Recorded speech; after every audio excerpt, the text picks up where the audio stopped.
Hello guys, how you guys doing today? Today I want to talk about a little bit more that your regular stuff, right?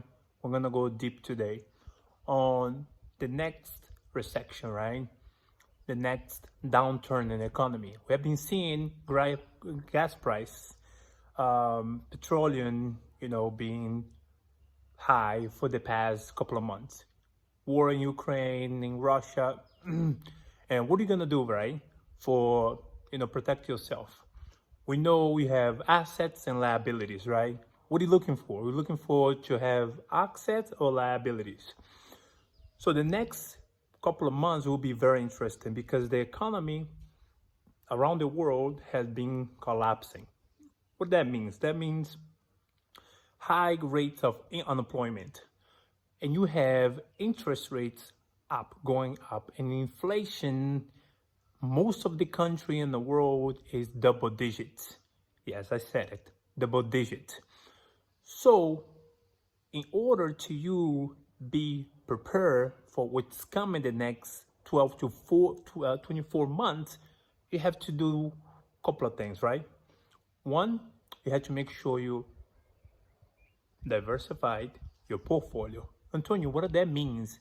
That means if you have a job, right, Monday through Friday, 8 to 5, get a gig, work, and as a part time, do something on the side, right?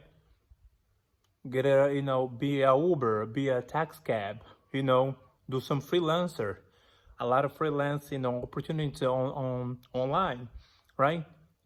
Develop that skill, because when you develop the skill, that means you're gonna have skin on the game.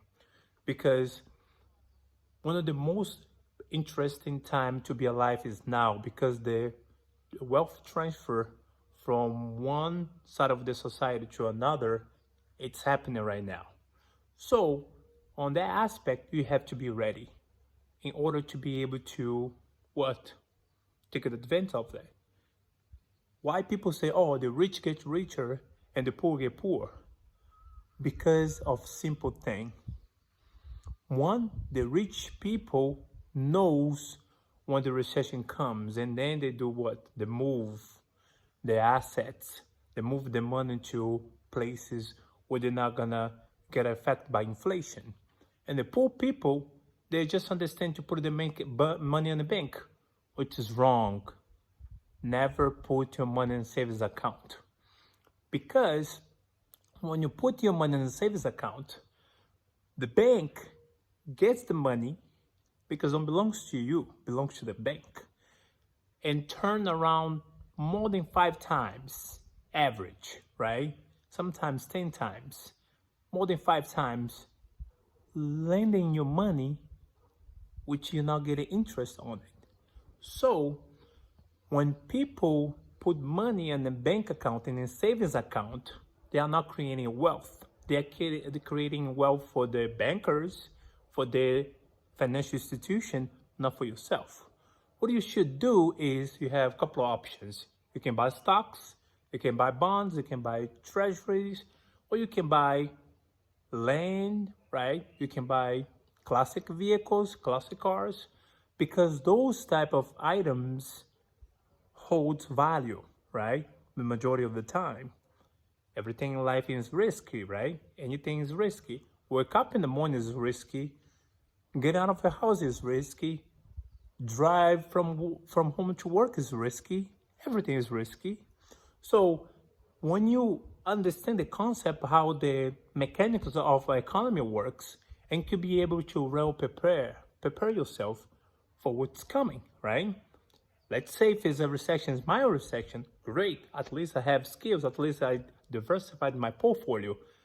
If you don't do that, the deep recession comes, what do? You say, oh my God, but now it's too late, right? The train already left the station. What are you gonna do? So think about that. See yourself the next 12 to 24 more months. When you do that, you say, okay, let me see what I can do, right? Let me create a skill. Let me get a gig. Let me get a part-time to have cash. When the opportunity comes, I can deploy that cash to whatever it feels like, right? We just mentioned over here. Because when you get cash and you put it in the bank, you don't create wealth. You create zero, interest in coming in. It's just ridiculous, like 0.01%, which you get, you put your money, and the interest rate in the United States right now is getting close to 5%, and the bank can get, and lend your money to 10, 12, 14% on your money on the savings account. So never do that. Wealthy people does not do that. Rich people does not do that. Rich people deploy the cash, deploy the money in different areas in the economy. On that note, you can be able to get ready when the next recession comes. So it's very important to understand how the dynamic of inflation works, and when the inflation comes, you have to reduce your bad debt. What is a bad debt? A bad debt is anything variable interest rate. Your credit card, right? Your car note can be variable too, right? So make sure you have as less bad debt as possible. On that note, you can be able to reduce your debt, and the aspect of, not getting in a situation when the inflation get high at a certain point and the Federal Reserve start to, increase the interest rate, and don't get caught up on that, because that variable interest rate will kill your monthly, budget. So think about that.